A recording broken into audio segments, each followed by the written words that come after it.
प्रभु यीशु मसीह के नाम से सबको जय मसीह की। आज का वचन है फिलिपियों के पत्री उसका 2 अध्याय 3 और 4 वचन। विरोध या झूठी बड़ाई के लिए कुछ ना करो, पर दीनता से एक दूसरे को अपने से अच्छा समझो। हरेक अपने ही हित की नहीं वरन दूसरों के हित की भी चिंता करे। मेरे प्रियो, इस पत्री को परमेश्वर प्रभु यीशु का दास जो प्रेरित था, उसका नाम है पौलुस, उनके द्वारा फिलिपियों के कलीसिया के लिए लिखा गया। फिलिपी शहर में जो कलीसिया था, प्रभु यीशु मसीह का शरीर जो कलीसिया था, उनके आत्मिक उन्नति के लिए, उनके जो मिस्टेक है उसको सही करने के लिए एक उपदेश पौलुस लिखकर उस कलीसिया के लिए भेजता है। वह उस कलीसिया के लिए ही नहीं बल्कि इस धरती में जितने भी जन प्रभु यीशु को विश्वास करते हैं, प्रभु यीशु को अपने उद्धारकर्ता माने हैं, उन सब के लिए परमेश्वर इस पवित्र प्रेरित पौलुस का संदेश के द्वारा हमसे बातें करता है।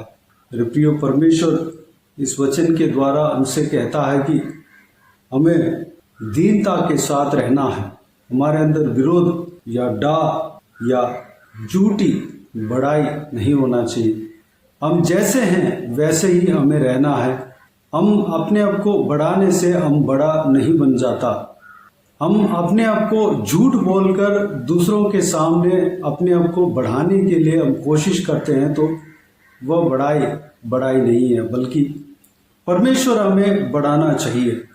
वही बड़ाई स्थिर रहेगा, वही जो आशीषें स्थिर रहेंगी। मेरे प्रियो, हमारे अंदर विरोध नहीं होना चाहिए, झूठी बड़ाई हमारे अंदर नहीं होना चाहिए, जो कि हम बड़ा दिखाने के लिए करते हैं। हमें इस तरह नहीं करना चाहिए। हम जैसे हैं परमेश्वर के दास बनकर, परमेश्वर का बेटा बेटी बनकर, परमेश्वर का चेला बनकर हम जी सकते हैं। चाहे कोई भी कुछ भी सोचे, हम जैसे हैं वैसे हम जी सकते हैं। यही परमेश्वर हमसे चाहते हैं। दूसरी बात, परमेश्वर इस वचन के द्वारा हमसे ये कहना चाहते हैं कि हमारे अंदर दीनता होना चाहिए। दीनता, परमेश्वर को अगर हम आकर्षित करना है तो हमारे अंदर दीनता होना चाहिए। जो दीनता यह गुण है, परमेश्वर को आकर्षित करता है, आक्रमण करता है। परमेश्वर हमारे ऊपर नजर रखने का कारण हो जाता है। हमारे ऊपर एक विशेष नजर, हमारे ऊपर परमेश्वर का नजर पड़ जाता है। हमारे अंदर अगर दीनता हो तो परमेश्वर हमें ऊंचा जगह पर रखेंगे, क्योंकि परमेश्वर के खिलाफ जो गुण है वह घमंड, परमेश्वर के खिलाफ जो गुण है वह है अपने आप को बढ़ाना। अगर हमारे अंदर घमंड है तो वह परमेश्वर का विरोध का काम हो जाता है। उस घमंड नाम का गुण को परमेश्वर नफरत करते हैं, विरोध करते हैं। अगर हमारे अंदर दीनता है तो परमेश्वर हमारे ओर आकर्षित होते हैं, हमें पसंद करेंगे। हमारे ऊपर जो परमेश्वर के अंदर जो प्रेम है वो बढ़ जाएगा और हमें ऊंचे जगह पर रखेंगे। उस दीनता के द्वारा परमेश्वर हमें बढ़ाएंगे, परमेश्वर हमें एक अच्छा स्थान में रखेंगे, ऊंचे स्थान में रखेंगे। हम जितने भी ऊपर चले जाए, जितने भी हम परमेश्वर के आशीष के द्वारा हम ऊंचे जगह पर रह जाए, हमारे अंदर घमंड कभी नहीं आना चाहिए। उस दीनता के साथ हम जीने के लिए हमें अर्पण करना है। दीनता हमेशा हमारे अंदर रहना है। अगर हमारे अंदर घमंड आ गया तो परमेश्वर उस गुण को पसंद नहीं करेंगे, उस गुण को नफरत करेंगे। अगर हमारे अंदर जो उस गुण को, घमंड को हम निकाल देते हैं, दीनता के साथ हम हर काम को करते हैं, हम परमेश्वर के सामने दीनता के साथ रहते हैं, तो परमेश्वर हमें और भी आशीष देंगे, और भी ऊंचे स्थान में रखेंगे, और भी हमारा प्रार्थना का उत्तर मिलेगा, प्रार्थना बहुत पावरफुल हमारा होगा। मेरे प्रियो, परमेश्वर का इस वचन में कहा गया है कि एक दूसरे को अपने से अच्छा समझो। एक तो परमेश्वर के सामने दीनता होना चाहिए, दीनता हमारे अंदर होना चाहिए, एक गुण, हमारा गुण दीनता में परिवर्तन हो जाना चाहिए, वह परमेश्वर के सामने होना चाहिए। और लोगों के बीच में भी हमारे अंदर दीनता होना चाहिए। किसी के सामने हम बड़ाई नहीं करना चाहिए, किसी के सामने हम अपने आप को एक्टिंग नहीं करना चाहिए, मैं बड़ा हूँ इस तरह हम दिखाना नहीं चाहिए, बल्कि हम जैसे हैं वैसे हम अपने आप को प्रकट करना है। हम दीनता के साथ दूसरों के सामने हमें रहना है। और परमेश्वर का वचन कहता है एक दूसरे को अच्छा समझना है, किसी को कम नहीं समझना है, किसी को नीचे नहीं देखना है, किसी को हम तुच्छ नहीं जानना है, किसी को हम छोटा नहीं जानना है, समझना है। क्योंकि जो कोई भी व्यक्ति इस धरती में है वह सब लोग परमेश्वर के हाथों से बनाया हुआ व्यक्ति हैं। प्रभु यीशु ने उनका निर्माण किया है, प्रभु यीशु ने उनको बनाया है। प्रभु यीशु के इच्छा के बिना वह धरती में जन्म नहीं हुआ। इस बात को हमें समझना है। अगर प्रभु यीशु को नहीं भी जाना, वह व्यक्ति भी परमेश्वर के मर्जी के अनुसार वह इस धरती में जन्म हुआ। अगर वह व्यक्ति जो हम छोटा समझ रहे हैं, वह व्यक्ति परमेश्वर का अगर जान लिया, परमेश्वर का चेला अगर बन गया, गुप्त रूप में भी अगर चेला बन गया, वह चीज़ हमें पता नहीं है, तो हम अपराध तो करते ही हैं, बहुत बड़ा अपराधी बन जाएंगे। हमें उस चीज़ में हमें चौकस रहना है। दूसरों को हमें कम नहीं समझना है, छोटा नहीं समझना है। हमें इस चीज़ को, हमें अपने आप को सुधार लेना है, इस गुण को सुधार लेना है। हम दूसरों को कम नहीं समझना है, दूसरों को ऊंचा समझ सकते हैं, दूसरों को बड़ा बना सकते हैं, दूसरों को बड़ाई कर सकते हैं, दूसरों को बड़ा करके हम देख सकते हैं, लेकिन तुच्छ नहीं समझना है, हीन तरीके का हम नहीं देखना है। इस बात को आज हम सीख रहे हैं, आज हमें सीख लेना है। चौथा वचन में इस प्रकार लिखा है, अरेक अपने ही हित की नहीं वरन दूसरों के हित की भी चिंता करना है, चिंता करे। हमें अपने ही हित के लिए नहीं, अपने ही चिंता नहीं करना है, बल्कि दूसरों का भी चिंता करना है। यह विशेष तौर पे हम परिवार में एक दूसरे का चिंता करना है। कलीसिया में मसीह भाई बहनों के बीच में हमें चिंता करना ज़रूरी है, क्योंकि एक शरीर का एक अंग अगर दुख उठाता है तो दूसरा अंग उनके साथ में दुख उठाता है। यह परमेश्वर का बनावट है। ठीक उसी तरह अगर आंख को कुछ तकलीफ है तो साथ ही साथ उस शरीर का हरेक अंग तकलीफ उठाता है। इस तरह कलीसिया में एक अंग अगर तकलीफ उठाए तो दूसरा अंग, जो कलीसिया के जो सदस्य है, अंग है, वह उस तकलीफ में शामिल होना है, उस दुख को बांट लेना है, उनका दुख में सपोर्ट करना है, साथ देना है। ठीक उसी तरह पति पत्नी के बीच में और परिवार में हमें इस तरह की हमें साथ देना है। मेरे प्रियो, हमें इस बातों में ध्यान देना है, इस बातों के ऊपर हमें गौर करना है। हमें किसी का विरोध नहीं करना है, झूठी बड़ाई हमारे अंदर नहीं होना चाहिए। हम जैसे है वैसे ही हमें रहना है, वैसे ही हमें दिखाना है। हमें किसी का आगे हम बड़ा बनकर दिखाने का कोई ज़रूरत ही नहीं है। हम बड़ा दिखाकर भी हम कुछ नहीं कर पाएंगे, बल्कि हमें नुकसान ही होगा।